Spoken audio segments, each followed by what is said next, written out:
mag-soup, mga kakusinera, dahil ang soup po ay napakahalaga sa ating health.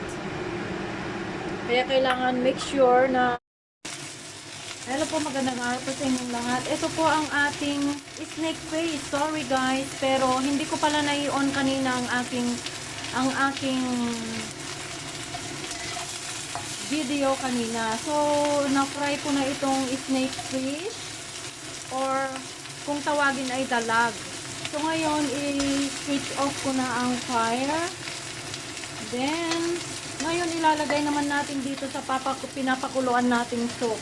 At itong soup na to guys ay meron na po akong nilagay na bone, pork bone. Sorry guys, at hindi ko na naman nailagay kanina, ay hindi ko na naman na-on kanina yung video ko. At marami akong mga buto-buto na nilagay. Like almond, at saka tangerine peel, at saka yung yung sweet na, ayan, yan. Yan. So napaka po yan, napaka sustansya po. 3 pork bones po yan. At syempre napakasarap po pag yan. Ngayon ilalagay natin ilalagay natin itong snake fish dito sa ating fish net. At ito po ang ating fish net ngayon. Ayan. So, every time na every time na nagsusup ako ng fish, nilalagay ko dito sa ating fish net. Ayan. So, ngayon, ilalagay natin sa loob ng ating fish net. Ayan. So, dito lang sa loob. Ayan. Ayan. Ngayon, itatali natin pati yung maliliit na yan, itatali natin. Ay, ilalagay natin sa loob at saka itatali natin. So, ito. Itatali natin na ganyan. Tapos, syempre, ibubuhol natin. So, ibubuhol. Ano bang pagbubuhol? Or, ilalagay na lang natin ibubuhol na lang natin na ganyan.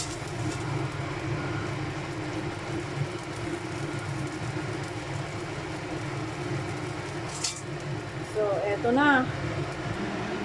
Ngayon guys, syempre, naibuhol na natin yan. Ilagay natin sa pagkakabuhol niya. Yan. Ngayon, ilulubog na natin dito sa ating soup. Ayan guys. Yan. So, ilagay natin dyan. Para hindi matinik ang ating soup ngayon. So, ayan, madudurog po yan yung nasa kasi papakuluan natin ito ng 2 oras.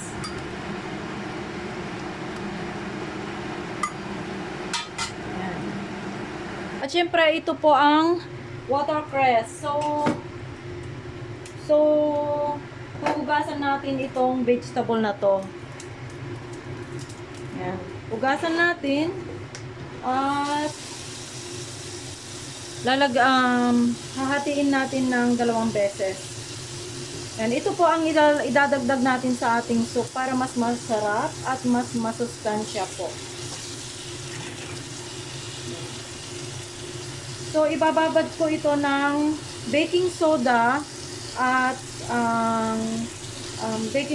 saka yung salt. So, ibababad ko to ng 1 oras.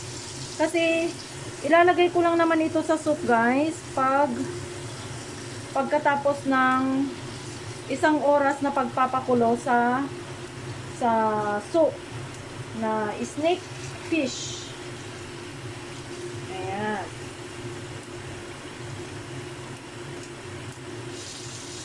So ito yung napaka sarap at saka talagang healthy soup talaga ito, watercress.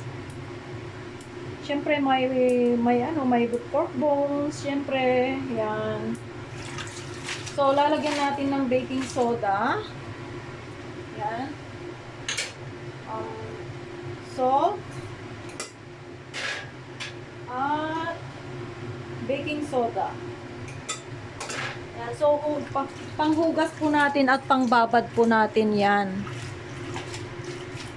So, ibababad lang natin ito ng 1 oras. Tapos, hahanguin natin mamaya. So, na after 1 hour ng ating pagboboil sa ating snake fish, ayan. Medyo malambot-lambot na rin ang mga buto-buto. Ayan. So, ngayon, pwede na natin ilagay ang watercress. So, ito po ang watercress. So, ilagay natin na ganyan at pakuluan. So, ayan guys. So, if you are not yet subscribed to my channel, please like and subscribe. At siguradong marami pa kayong matutunan na mga recipes dito sa aking channel.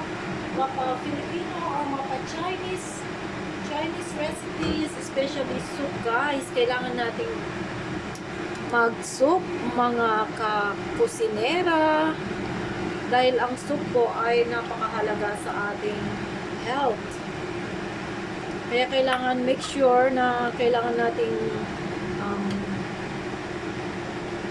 tignan ang ating health. Yan. At syempre, iinom tayo ng soup. At alam din naman natin na yung mga Chinese guys ay masusustansya ang kanilang mga kinakain. So, ayan. O, di ba nakita nyo guys, So, yan. Pakuluan na lang natin yan ng 30 minutes.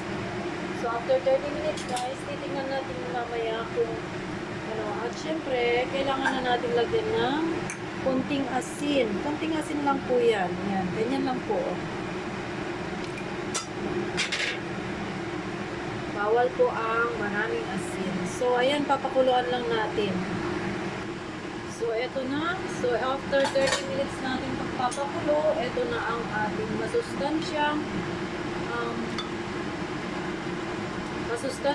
water press fish, snake fish recipe soup.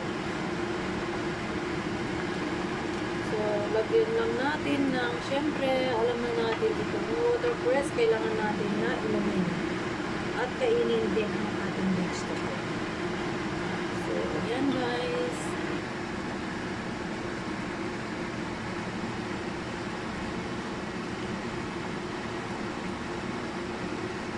So, if you are not yet subscribed, please subscribe now. Ayan. At syempre, kailangan natin na tikman ang ating napakasarap na soup.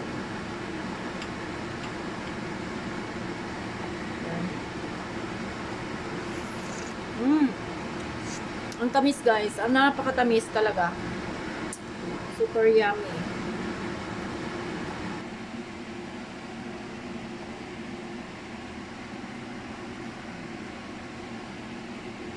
Please like and subscribe, and thanks for watching guys. Bye bye.